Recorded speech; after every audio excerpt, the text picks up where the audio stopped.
Comme chaque trimestre, c'est la journée emploi sur France Bleu Provence en partenariat avec le Pôle emploi et l'AFPA. Fabrice Marion nous rejoint pour évoquer des offres d'emploi. Oui, Cédric, je suis là. Des formations toutes les heures.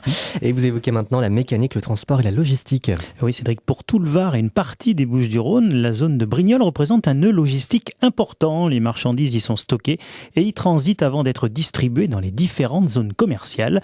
En termes d'activité économique et d'emploi, le secteur du transport et de la logistique représente donc une part importante dans notre région. Et là, on utilise des camions et des engins de levage et on a besoin de mécaniciens.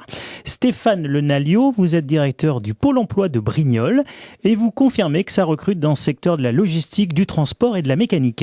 Oui, en effet, sur le bassin de Brignoles et de Saint-Maximin, on recrute toute l'année pour les plateformes logistiques de la grande distribution. On recrute des chauffeurs et des préparateurs de commandes, bien sûr, mais surtout, on recherche activement pour les entreprises qui assurent les transports et l'entretien des véhicules, des mécaniciens.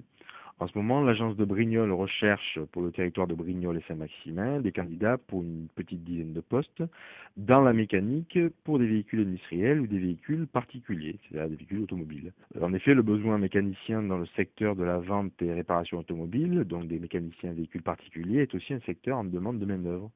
Et sur ce bassin, les employeurs recrutent volontiers des mécaniciens avec peu ou pas d'expérience professionnelle afin de les former pour ensuite intégrer leur entreprise. Alors, vous vous exprimez pour le centre Var. Combien de recrutements actuellement ? Alors actuellement, nous avons 8 recrutements en cours ou à venir sur le tout premier trimestre et effectivement pour le territoire de Brignoles et de Saint-Maximin, donc tout le centre Var, oui. Donc pour des chauffeurs ou des mécaniciens, on est d'accord ? Oui, tout à fait. Et tout au long de l'année, c'est combien de recrutements ? Alors, tout au long de l'année, uniquement sur les métiers de la mécanique, poids lourd ou automobile, ça correspond à une quarantaine de recrutements. Sur quel profil ? Alors, des profils à la base de personnes qui ont obtenu un CAP mécanique, qui ont travaillé dans le domaine de la mécanique automobile, donc avec une première expérience si possible, et qui ont pu ensuite, pour certains, se perfectionner soit en engin de levage, soit en mécanique poids lourd. Quelles formations sont nécessaires ? À minima, au départ, un CAP pour travailler dans ce domaine-là, et ensuite, Pôle emploi peut mettre en place avec les employeurs de ce secteur des actions d'adaptation en fonction de l'activité de l'entreprise et en fonction du matériel qu'elle utilise. Pour les personnes intéressées, où il faut s'adresser ? Alors les personnes intéressées peuvent s'adresser au Pôle emploi, donc au Pôle emploi de Brignoles, qui organise régulièrement des rencontres avec les employeurs pour faire connaître aux demandeurs d'emploi les possibilités dans ce secteur. Il y a de vraies opportunités toute l'année pour cela.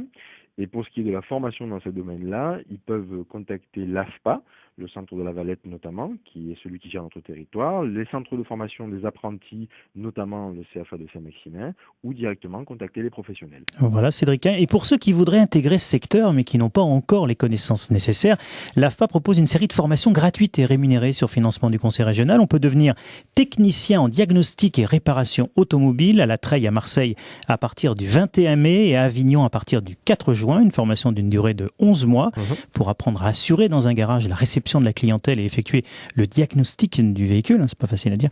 Également formation de carrossier réparateur à Istres à partir du 20 août, d'une durée de 9 mois pour apprendre à remplacer et réparer la carrosserie des véhicules utilitaires légers pour avoir un diplôme équivalent au CAP BEP. Également même diplôme pour les électriciens automobiles à Istres avec une formation qui débute le 27 février. Également pour les mécaniciens automobiles qui s'apprend à la Treille à Marseille et à Toulon, Avignon à partir de fin mai. Et enfin Cédric, pour les professionnels, on peut aussi signaler que l'AFPA propose des stages de perfectionnement courts, par exemple sur les fluides frigorigènes embarqués, car cette attestation est obligatoire pour toutes les personnes qui sont amenées à intervenir sur la clim des voitures. Vous rappelez le numéro vert de l'AFPA, Fabrice Marion ? Le 0800 02 8000 et le site internet paca.afpa.fr. Tout à l'heure, on parlera à 15h57 des recrutements dans la restauration. À tout à l'heure, Fabrice Marion, journée spéciale emploi à retrouver sur francebleuProvence.fr.